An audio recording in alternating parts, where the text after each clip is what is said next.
učeniče. Dobar? Držim. Kapka číslo 1. Molim vas, predstavite se imenom i prezimenom i datumom i mjestom rođenja. Ognjen Kraus, rođen sam u Zagrebu 4.10.1945. godine. Možete li nam reći vaše zanimanje i čime se bavite? Ja sam inače liječnik, po specijalizaciji urolog i momentalno sam već 12 godina u mirovini, ali i dalje radim u svojoj struci, znači urologiji. A odakle potiču vaši roditelji, vaša obitelj? Moj otac je isto rođen u Zagrebu 1912. godine, a majka mi je rođena u Sloveniji, u Strnišću, danas to mjesto nosi drugo ime, 1920. godine. I čime su se bavili vaši roditelji? Moj otac je već prije Drugog svjetskog rata završio pravo, a majka je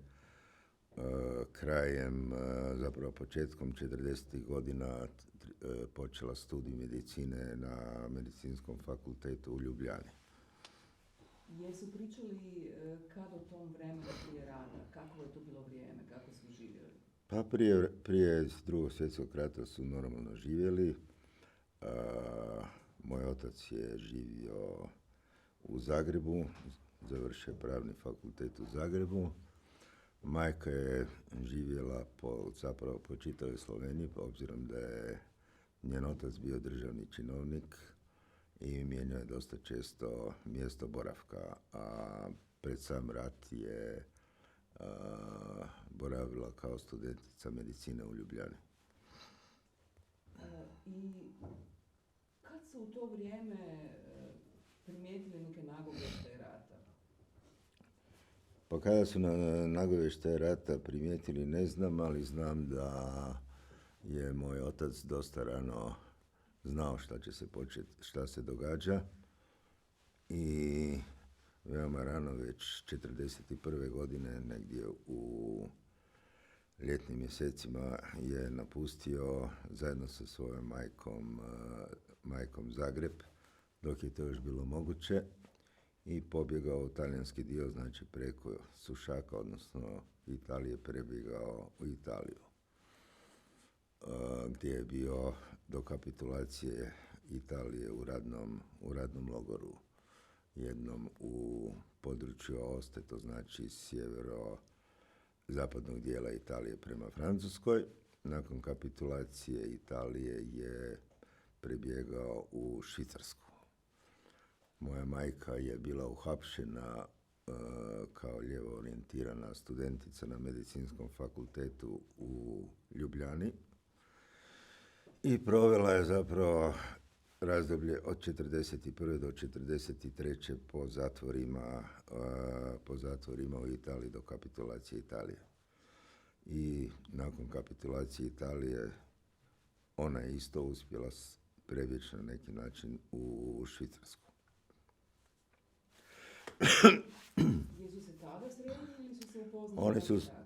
Oni su se upoznali u Švicarskoj, znači kada su jedan i drugi uspjeli emigrirati u Švicarskoj, i tamo su se i oženili. I odlučili su se doći u Zagreb? I onda moj otac moja majka nije bila prije rata u Zagrebu, nego, kao što sam rekao, u Sloveniji. Moj otac se htio vratiti u Zagreb ili je htio da se njegova djeca, a moja majka je tada već bila u 7. mjesecu trudnoće, je s njom došao u G-vagonu u Zagreb da bi se djeca rodila u Zagrebu. U gradu iz kojega je bijegom spasio život 1941. godine. Pred bijegom pred ustaškim režimom, odnosno i rasnim zakonima Nezavisne države Hrvatske. U vašem djetinjstvu išli ste u školu u Zagrebu?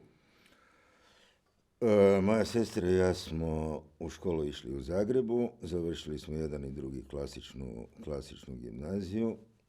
Ja sam studirao medicinu, a moja sestra je otišla na likovnu akademiju i danas živi u Italiji, u Veneciji, gdje vodi već preko 40 godina svoju galeriju, prvu galeriju fotografije u Veneciji.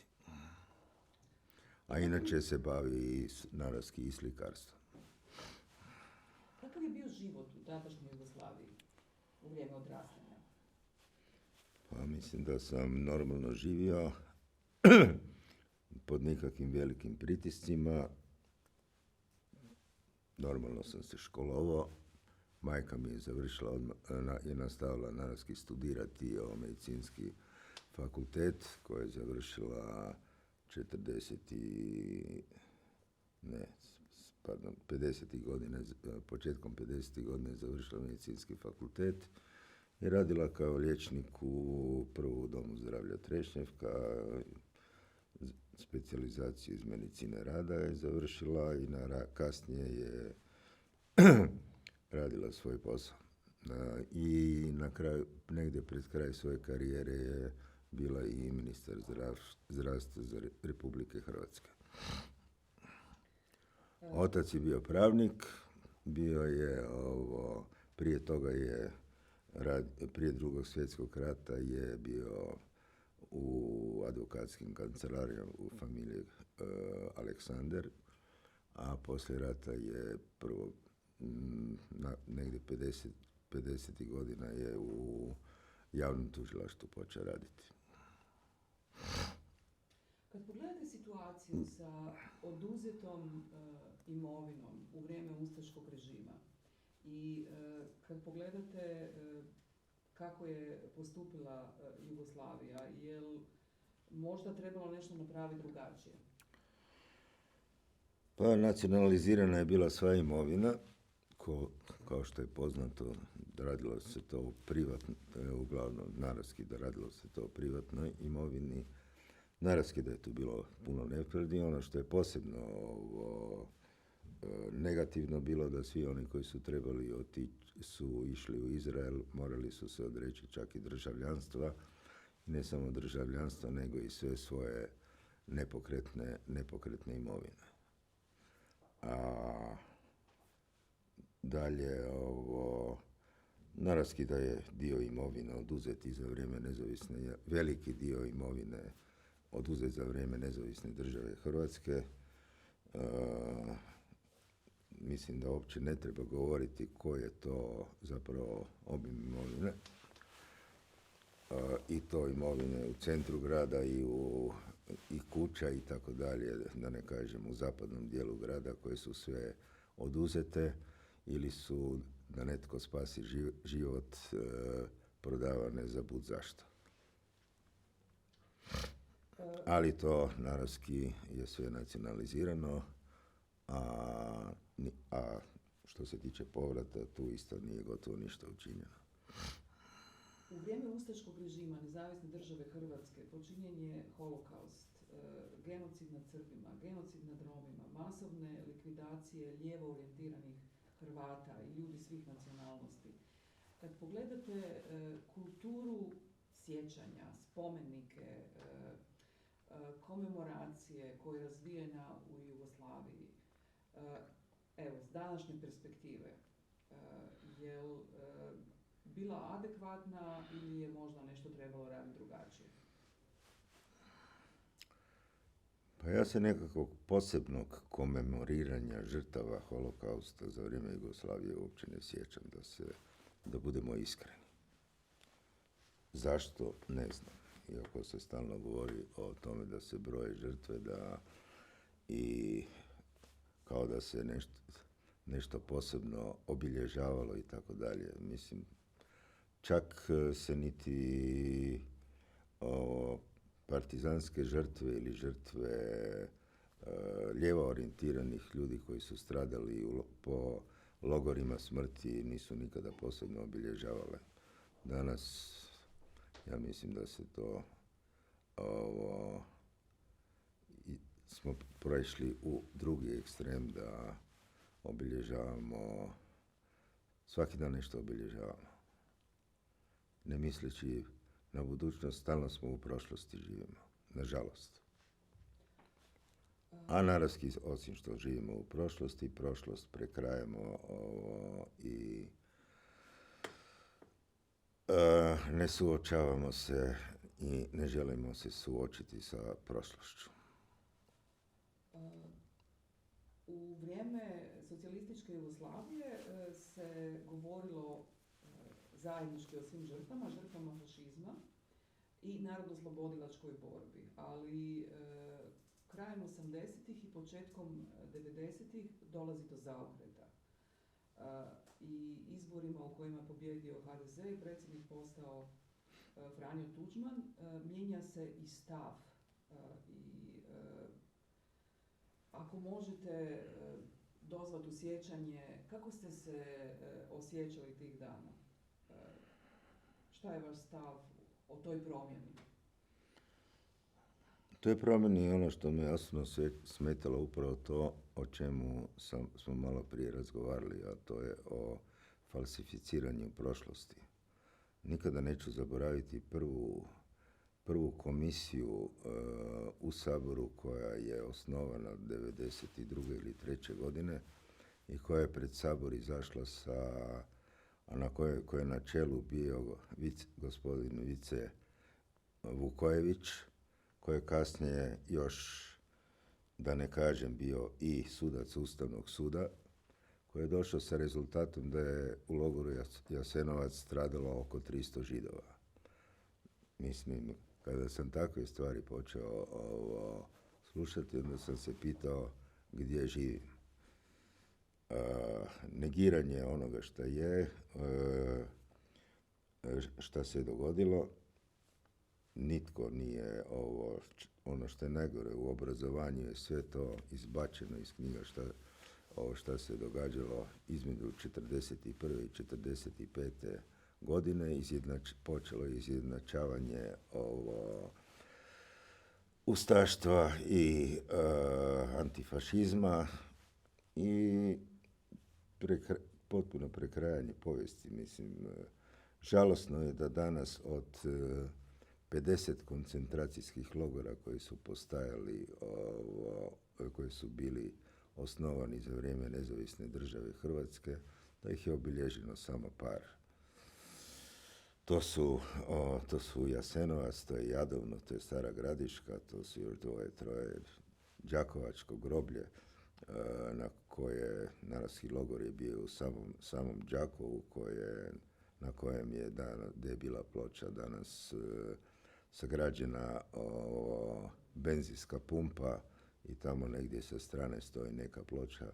Dakle, sve je obezvrijeđeno i zapravo stavlja se u zapečak. Da se o tome ne diskutira, kao što isto tako su uništeni svi spomenici, gotovo svi spomenici Drugog svjetskog rata.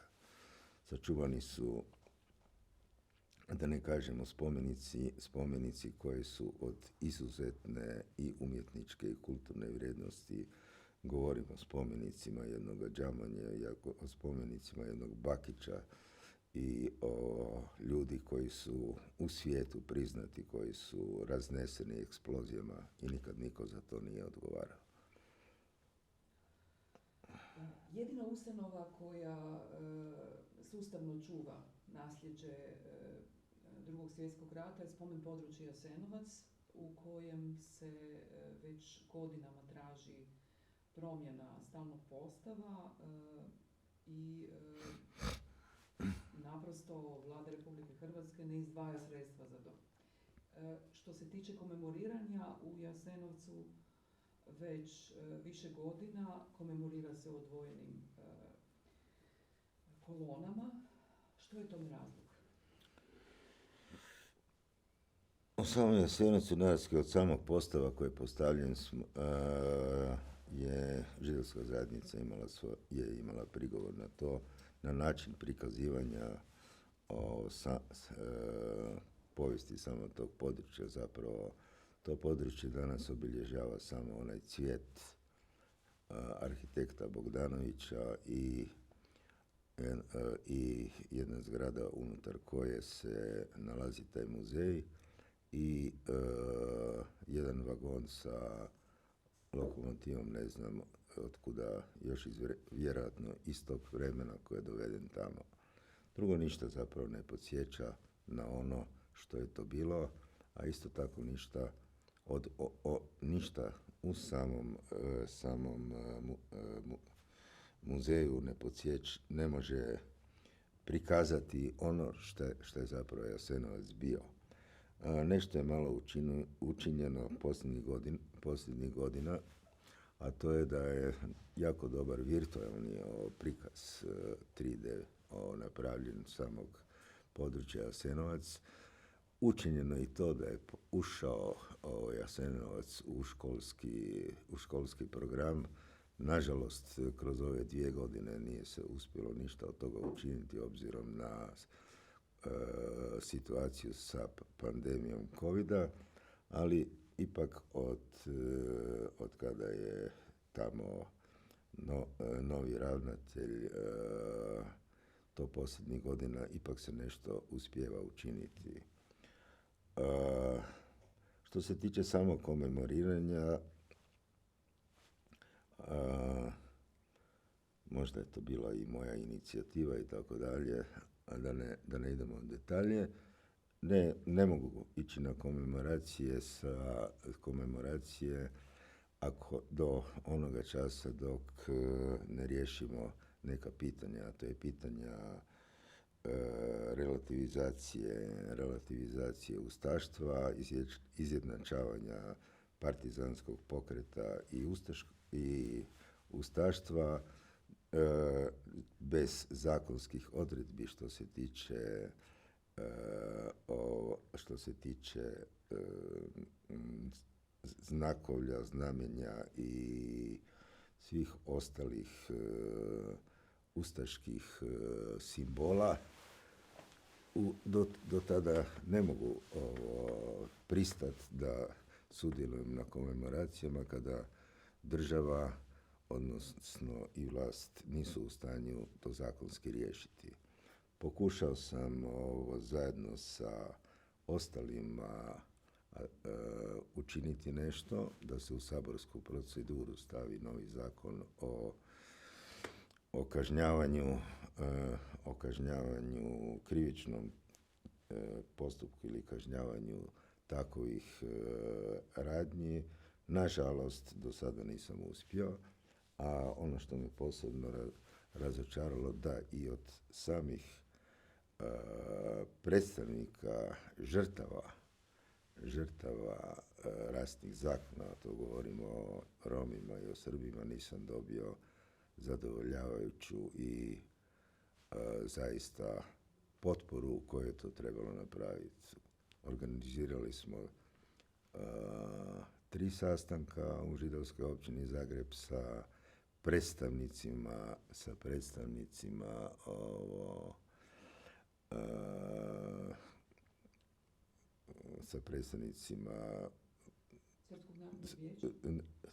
iz Srpskog narodnog vijeća i Roma i saborskih zastupnika koji su nas podržali u tome, ali nismo uspjeli. Na koncu konca i sam zastupnik Roma u Saboru, gospodin Kajtazi, zastupa i židovsku zajednicu. Od njega sam osobno tražio da taj problem stavi na zasjedanje, nije to učinio. Prema tome, dok se ne riješe te stvari, bar da se adekvatno kažnjavaju takovi događaji. Sad smo pred neki dan doživjeli da navijači Dinama, to je Bad Blue Boysi u Milanu prije utakmice u jednom crno odjeveni sa podignutom desnom rukom, znači sa nacističkim pozdravom hodaju i urlaju, odnosno pjevaju po Italiji, da nije bilo za to sankcioniranje ili bilo kakvog postupka. Isto tako smo imali jedan slučaj sa profesoricom koja je isto tako zagovarala ustaštvo. Dva slučaja su bila, jedan je bio u đački događaj u Dubrovniku, jedan u Slavonskom Brodu. Nikakve sankcije dotična nije doživjela. Prema tome, dok se ne počne sankcionirati, nešto raditi, ne vidim ovo mogućnost da zajedno nastupamo, a posebno upozoravam na to da smo u situaciji kada desnica, a posebno ekstremna desnica, sve više i više dolazi, kako vidimo već i na vlast, da su vremena koja podsjećaju na vremena prije Drugog svjetskog rata i da upravo jedino sa zakonskim odredbama i adekvatnim policija još nešto radi, ali je sudstvo ono koje je katastrofalno i ne odrađuje apsolutno ništa. Odnosno, sramotno ništa. Nedavno je u Zagrebu otvoren spomenik holokaustu i žrtvama ustaškog režima. Dugo je grad planirao da će biti posvećen žrtvama holokausta i vi ste se osobno angažirali na tome da svakako u ime spomenika uđu žrtve ustaškog režima. Pa možete li nam reći malo o tome? Obzirom da je u Hrvatskoj jedna specifična situacija, to je da Hrvatska nije bila samo pod silama osovine, nego je bila takozvana nezavisna država sa svojim rasnim zakonima, jedina europska država. Smatrao sam da ne može biti samo spomenik za žrtve holokausta, nego da to mora biti spomenik žrtava rasnih zakona nezavisne države Hrvatske, odnosno žrtava ustaškog terora. Nažalost, to nije do kraja učinjeno na taj način. Taj spomenik se zove žrtava holokausta, ali uz to su spominju ostale žrtve, s čime nisam bio u potpunosti suglasan, ali to je dovedeno već do te forme bez bilo kakvog razgovora i savjetovanja sa židovskom zajednicom i židovskom općinom Zagreb, da na kraju je učinjeno što je učinjeno, ali da sam potpuno zadovoljan, nisam zadovoljan. Jer tom spomeniku po meni nije niti mjesto tamo gdje je postavljen, a nije niti, ako već govorimo o žrtvama koje su bile koje su iz Zagreba išle u logor, onda je to sigurno mjesto današnjeg studentskog centra ili nešto niže na Savskoj, gdje je bio isto tako drugo na Savskoj cesti, negdje na križanju Savske i Vukovarske, gdje je bilo drugo mjesto uz željezničku prugu, gdje su se vršile deportacije, što u Jasenovac, što u Auschwitz.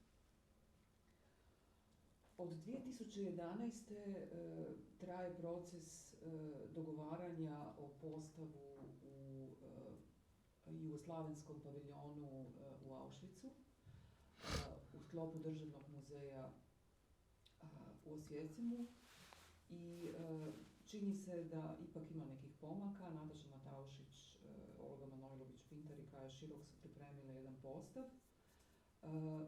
Što očekujete? Hoćemo li uskoro u tom praznom paviljonu vidjeti zajednički postav? Pa mislim da bi trebali vidjeti taj postav što prije. Ja znam da se na njemu radi, da ima velikih, ne samo to, nego da je zapravo ta zgrada je već kompletno rekonstruirana. Radi se o tome da je u toj zgradi u prizemlju Austrija koja je kompletno uredila zgradu, jest da je ona u Rohbau pripremljena, taj prvi kat u koji bi trebale useliti sve ove države. Ne samo to, nego je ono što je posebno značajno da se jedan Libeskind, kojeg ne trebam tumačiti tko je, zajedno sa familijom Herman ponudio da tu izložbu postavi. To je već poznato 1,5 dana. Radi se na tome, nešto je zapelo, mislim, sa Makedonijom. Jedini tko je do sada nešto financijski učinio, to je Slovenija. Bio sam na jednom sastanku koji sam zapravo u ministarstvu, na koji sam zapravo inicirao.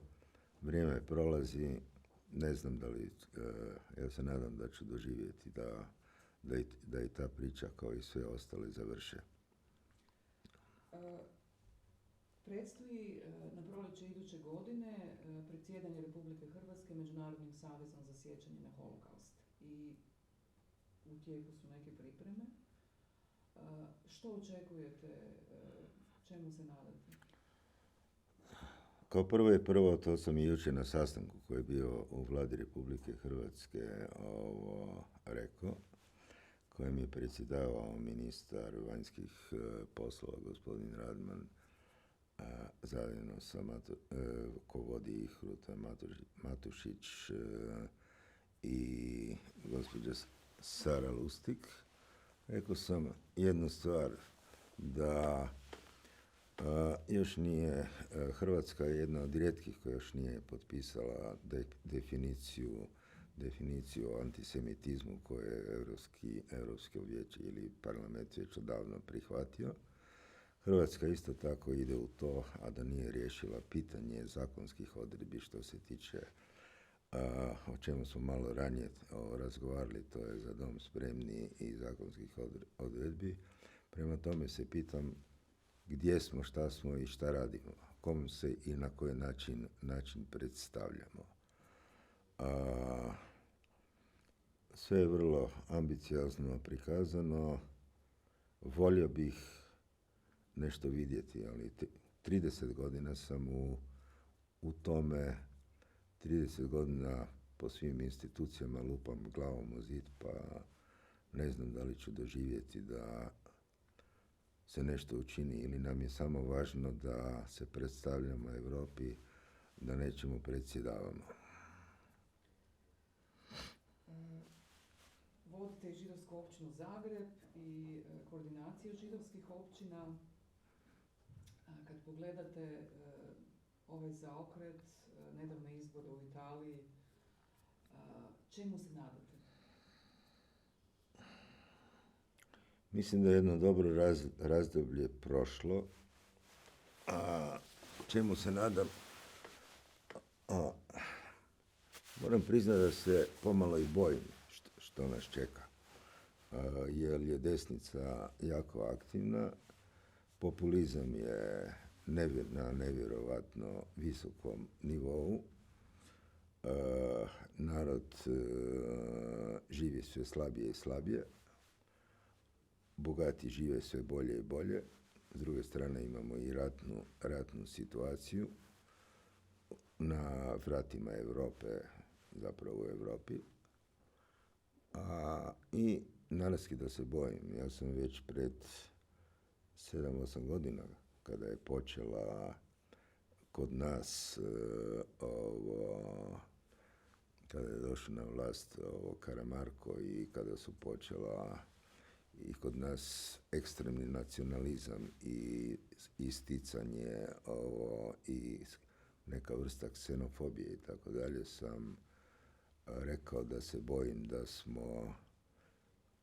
da se opet igramo i da smo krajem 30. godina prošlog stoljeća, a to zna se o čemu govorim o nacizmu, o rađenju nekakvih Hitlera i tako dalje, današnjeg doba. I bojim se da se takve stvari mogu dogoditi. Hrvatska je 1. srpnja 2013. postala članica Europske unije. Koliko su u pamćenju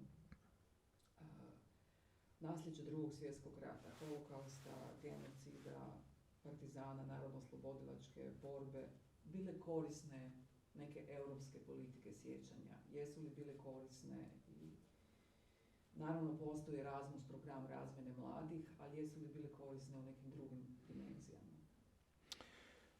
Ne znam da li to mogu govoriti, ali mislim da je osnovni problem je u edukaciji, jer mi smo izgubili generacije, a to je današnja srednja generacija.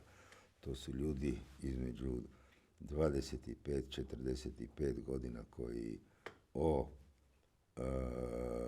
povijesti